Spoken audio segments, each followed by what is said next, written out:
नमस्कार, मेरा नाम है यशवंत और आप NS24 न्यूज़ देख रहे हैं। उत्तर प्रदेश की चुनावी कवरेज पर निकली हमारी टीम बाराबंकी पहुंची है और हम जो अब तक लगातार नेताओं से बातचीत करके और जो उनका पक्ष है इस चुनाव को लेकर, उनकी जो स्ट्रेटजी है वो आप तक पहुंचाते रहे हैं। इसी क्रम में हमारे साथ बाराबंकी जनपद के आज़ाद समाज पार्टी के जिलाध्यक्ष हरिनंदन सिंह हैं। उनसे हम आज़ाद समाज पार्टी के चुनावी रणनीति के बारे में, बाराबंकी ज़िले में जिस आधार पर, जिस रणनीति के साथ आज़ाद समाज पार्टी चुनाव लड़ेगी, उस पर बातचीत करेंगे। सबसे पहले सर, आपका स्वागत है हमारे चैनल पर। आपका भी धन्यवाद है कि आप जो है जनता की आवाज़ जनता तक ले जाने का काम कर रहे हैं। आपका चैनल को धन्यवाद। ये पहला चुनाव है आपकी पार्टी के लिए और एक तरह से देखा जाए तो जो पहली बार जब आदमी कोई काम करता है तो उस बार उसके लिए मुश्किलें ज़्यादा रहती हैं, क्योंकि उसे कई सारी चीज़ें जो है नए सिरे से समझने और जानना होता है। तो इस बार की चुनावी रणनीति जो है, किस तरह की आपकी रणनीति? क्योंकि चुनावों में हमेशा एक देखा जाता है कि बड़े पैसे का खेल होता है चुनाव और तमाम चीज़। आपके राष्ट्रीय अध्यक्ष कहते हैं कि हमारी पार्टी चंदों से चलती है, हमारी पार्टी सहयोग से चलती है। तो क्या होगा इस बार के चुनाव में, किस तरह की रणनीति है आपकी?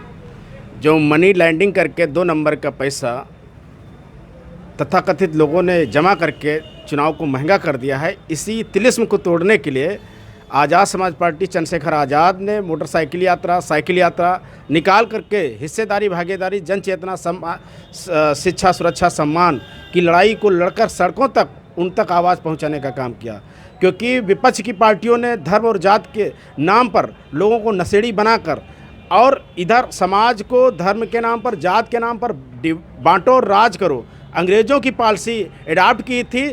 उसको जवाब देने के लिए चंद्रशेखर आज़ाद ने हमारे लगातार शिक्षा, सुरक्षा, स्वास्थ्य, मान सम्मान, अभिमान की लड़ाई को लड़ने का काम किया है। इसलिए जहाँ पर शिक्षा, सुरक्षा, मान सम्मान, हिस्सेदारी, भागीदारी समाज जनता तक पहुँच जाएगी, जान जाएगी जनता कि हमारे ये मुद्दे नहीं थे।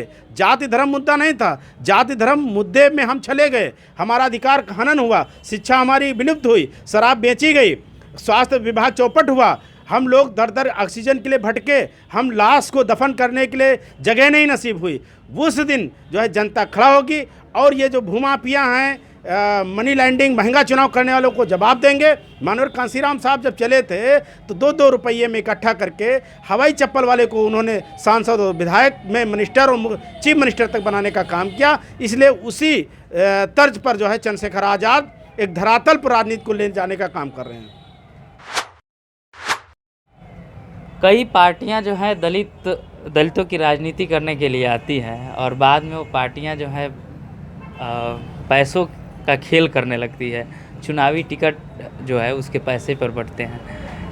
क्या आज़ाद समाज पार्टी भी आगे चलकर ऐसा तो नहीं होगा कि जो है बड़े लोगों की पार्टी और जो है रसूखदारों की पार्टी बन के रह जाएगी? बाबा साहब डॉक्टर भीमराव अंबेडकर के ज़माने में 90 सीटें रिजर्व हुई थी। 90 सांसद बाबा साहब के कार्यकाल में, पीरियड में, जब 1935 में साइमन कमीशन पूना पैक्ट किए थे, उसके बाद जब लागू हुई थी तो 90 सांसद उस समय भी थे रिजर्व सीटों पे। 90 सांसदों में 89 सांसद कहाँ हैं? क्या इतिहास में हैं? बाबा साहब डॉक्टर भीमराव अंबेडकर का ही जिन दुश्मनों ने पुतला जलाया था, आज वो भी बाबा साहब अंबेडकर का नाम लेने पर मजबूर हैं। तो जो ईमानदारी की राजनीति करेगा उसका सिक्का हमेशा उसके मरने के बाद, उसके जीने के तक हमेशा रहेगा। और जो अपने वसूलों से भटकेगा, जिनको आप कह रहे हैं कि जो है टिकट बेच देंगे या महंगे हो जाएंगे दूसरे पार्टियों की तरह, ये भी नहीं होंगे। हम कह रहे हैं जब तक सही लाइन पर विचारधारा, महापुरुषों की विचारधारा पर चलेंगे, तब तक जो है सूर्य की तरह चमकेंगे। और नहीं तो समाज भी समझेगा तो इनको भी रिजेक्ट कर देगा, ऐसा थोड़े है।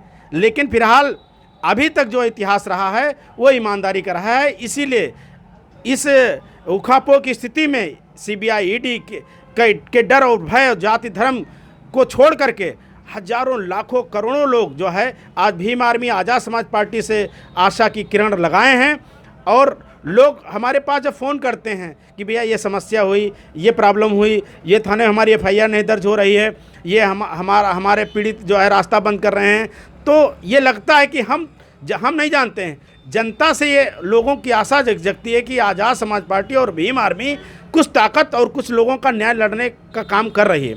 नहीं तो सामने वाला हमसे क्यों जो है अपेक्षा करता। भाई शासन सत्ता में बैठे हुए 131 शेड्यूल कास्ट के सांसद हैं और 1200 एमएलए हैं, 1200 एमएलए हैं। रिजर्व सीटें 25% हैं, रिजर्व सीटों के अलावा भी कुछ SC/ST जीत कर गए हैं, MLC गए हैं, राज्यसभा गए हैं, तो क्यों उनके पास नहीं जाते। 69,000 भर्ती घोटाला हुआ, 9,000 जो है 11,000 CPMT में OBC का आरक्षण घोटाला हुआ, 314 OBC समाज के IS की परीक्षा क्वालिफाइड ट्रेनिंग कराने के बाद उनको ज्वाइनिंग नहीं दी गई। तो ये धर्म के नशे के कारण ही तो हुआ हस्र। और लोग आज हमारी तरफ बढ़ रहे हैं और आंदोलन करने के लिए, अपनी लड़ाई लड़ने के लिए हमको आमंत्रित कर रहे हैं। तो इसलिए क्योंकि अभी तक हमारे ना MLA हैं ना MP हैं। जिला पंचायत सदस्य का पहला चुनाव था, इसमें 140 जिला पंचायत सदस्य जीते हैं। बाराबंकी जनपद में भी हैदरगढ़ सीट पर हम 10,000 वोट पाए हैं, एक सीट हमारी जीती गई है और एक सीट हराई गई है। इसके अलावा जो 6 सीटों पे कुल लड़ाए थे और 6 सीटों में 2-3 सीटें दूसरे नंबर, तीसरे नंबर पर रही हैं।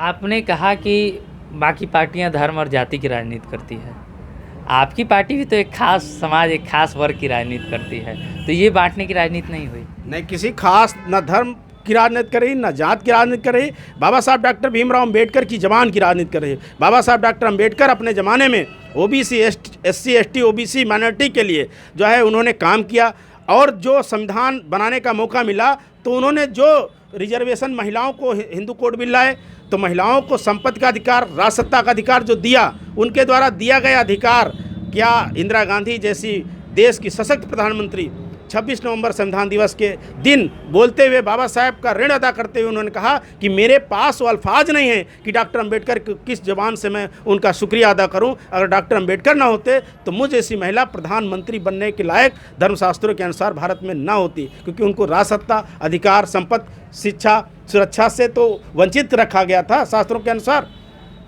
एक सवाल अब ये बताइए कि अगर बाराबंकी जनपद की बात की जाए तो यहाँ से हमेशा से जो है समाजवादी पार्टी और बीजेपी की राजनीति, अगर पिछले 10 साल का रिकॉर्ड देख लिया जाए तो समाजवादी पार्टी बीजेपी के आसपास राजनीति रही है यहाँ की, मतलब एक मुख्य तौर पर। बसपा भी उसमें जो है एक फैक्टर रहा है।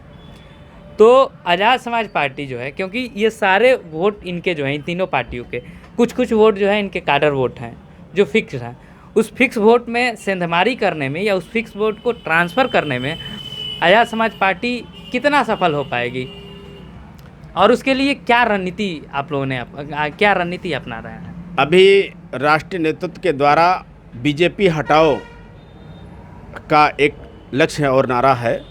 बीजेपी को हटाने के लिए सारे छोटे दल, सारे बड़े दल, चंद्रशेखर भाई का निवेदन है सबसे, और ये है कि ज़्यादा से ज़्यादा सारे जितने भी पक्षी लोग हैं एक प्लेटफार्म पर आकर भारतीय जनता पार्टी को हटाने का काम करें।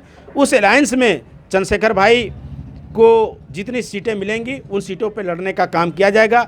बहुत सारे लोग जो है ED और CBI के दबाव में अगर बीजेपी को हटाना भी चाहते हैं और गठबंधन में नहीं आना चाहते हैं तो ये समझ लीजिए कि झूठा प्रोपेगेंडा है। इसलिए क्योंकि बीजेपी के पास 45% वोट है, EVM घोटाले की सरकार है, माइंड टेम्परिंग किया, EVM टेम्परिंग किया, दोनों टेम्परिंग से जो है सरकार आई थी। आपने जिले जनपद में बीजेपी और बसपा की बात कही, बीजेपी यहाँ पर थी नहीं, बीजेपी कभी यहाँ पर थी नहीं। 2 MLA 1 MLA हमेशा जब सरकार में बीजेपी रहती थी तब भी 2 MLA 3 MLA या समाजवादी और बहुजन समाज पार्टी का जिला रहा। समाजवादी हमेशा, चाहे राम सेवक यादव हो, चाहे बेनी प्रसाद वर्मा हो, चाहे प्रदीप यादव हो, चाहे रामचंद्र बख्श हो, कम्युनिस्ट पार्टी निर्दलीय में भी यहाँ पर MLA जीतते रहे। कांग्रेस पार्टी का रिज्यूम रहा, लेकिन बीजेपी का कहीं नहीं रहा। जो EVM का घोटाला आया, माइंड टेम्परिंग हुआ और यादव वर्सेस सारा बैकवर्ड वोट, बीजेपी ने एक प्लान करके सारे लोगों को इकट्ठा किया और कहा तुम्हारा हिस्सा यादव खा रहा है। चमार को छोड़ करके सारे लोगों को इकट्ठा किया, कहा तुम्हारा हिस्सा जो है चमार खा रहा। तो इसलिए मायावती और मुलायम से ये बहुजन विचारधारा से हटा करके वो अपने साथ ले गए धर्म के नाम पर, और धर्म के नाम पर जब ले गए तो उनके साथ क्या छलावा हो रहा।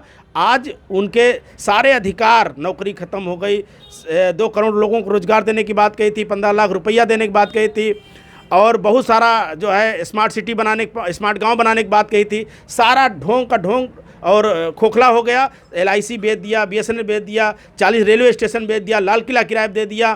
तो इस तरह से, और जितने सर्वे करके 45 साल 50 साल में जो है रिटायरमेंट दे रहे हैं ज़बरदस्ती, तो ये जो है पूंजीपतियों की बनाई हुई प्रोडक्ट सरकार है, इसलिए पूंजीपतियों को फ़ायदा पहुंच रहा है। जो सवर्ण जात के लोग गरीब हैं वो भी इस सरकार में बहुत जगह पर प्रताड़ित हैं, परेशान हैं और दर दर की भटक रहे हैं, लेकिन धर्म के नशे में वो अपनी ज़बान खोलने पर जो है मजबूर हैं। बहुत सारे लोग ज़बान खोल कर जा भी रहे हैं। और जो लोग जैसे संजय, आप जो सूद नाम के एक्टर, जिसने सोनू सूद ने कितना अच्छा काम किया था कोरोना काल में, तो जिस तरह से सरकार को चैलेंज करने का काम या जन कल्याण का भी काम करेगा, तो उसके भी पीछे CBI ED लगाकर उसको भी परेशान करने का काम निरंतर किया जा रहा। इससे पहले बहन जी ने जब EVM पर सवाल उठाया तो बहन जी के यहाँ CBI छापा मार करके 400 करोड़ प्रॉपर्टी जब्त कर दी गई।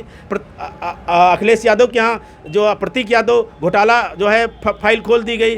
तो इस तरह से आपको खाने का मौका देंगे, उसके बाद आपकी गर्दन पकड़ने का काम करेंगे। इसलिए मानवर कांसीराम साहब ने कहा था, मेरे न जेब होगी, ना मेरी ज़मीन होगी, ना मेरा खाता होगा, कैसे CBI ED कैसे जो है हमको पकड़ेगी। इसी तरह चंद्रशेखर भाई के पास न गाड़ी है, न मकान है, न ज़मीन है, और वो अंतिम लक्ष्य तक जो है कुछ जो है अपने पास ना रखने का संकल्प रखते हैं। बहुत बहुत धन्यवाद आपका कि आपने जो है बड़े ही बेबाक तरीके से अपने पार्टी की रणनीति के बारे में और आगामी चुनाव में जो समीकरण बनने बिगड़ने वाले हैं उसके बारे में आपने बताया। अगर ये वीडियो आप फेसबुक पर देख रहे हैं तो हमारे पेज को लाइक कर लीजिए, अगर यूट्यूब पर देख रहे हैं तो हमारे चैनल को सब्सक्राइब कर लीजिए। धन्यवाद।